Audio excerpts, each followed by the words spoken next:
about is the indication for regional radiation and what happens after that as consequences of that.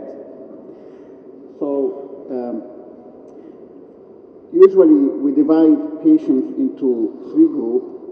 Patients with 4 or more positive lymph nodes. The other group is 1 to 3 positive lymph nodes. And recently we included in trials patients with negative lymph nodes but with high risk. And high risk negative lymph nodes patients usually include larger size, maybe young patients, grade 3, maybe triple negative. So a high risk cancer but with negative lymph nodes. And then you subdivide into lumpectomy or the mastectomy patients. So I'm not going to talk about the mastectomy patients because the data was very clear from the Overgaard trials that they randomized patients after mastectomy into radiation versus no radiation, but all the radiation was comprehensive, like including supraclav, axilla, and IMC. And this showed an improvement in overall survival. But I want to go back 10 years. How did radiation oncologists do regarding regional radiation? So at that time, we did a survey, sending a survey to all radiation oncologists in Europe and in the US. Like we collected the names from ASTRO and ESTRO, asking them a question. We got 1,100 responders, and the question usually included the following. Do you give regional radiation for patients? And we put different scenarios. The first one was 1 to 3 positive lymph nodes without extracapsular extension. And we found that in North America and Europe, a minority would do that. So even with 1 to 3 positive lymph nodes, people would not give regional radiation. But once you put with extracapsular extension, this increased a little bit, but even till 65 or 70%. Once you jump into the 4 or more positive lymph nodes, the great majority, 98% of radiation oncologists would give radiation to the regional lymph nodes. And we've done this for the lumpectomy and the mastectomy patients.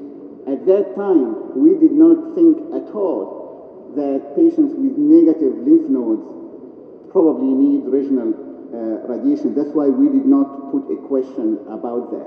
So back in 2005, 40% of radiation oncologists would cover the supraclav, probably the IMC, and the axilla when we have 1 to 3 positive lymph nodes.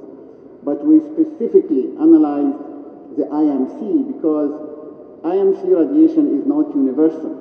Some people do it and others don't do it.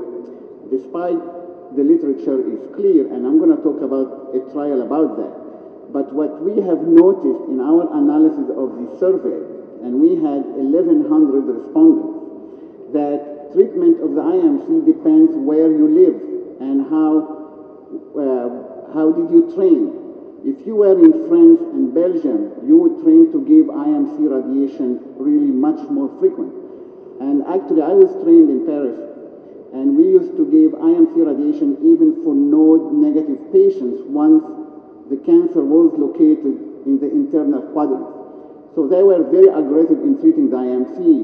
You just cross a sea and you go to the UK, very little number of patients would receive IMC radiation. So it was actually not based on data.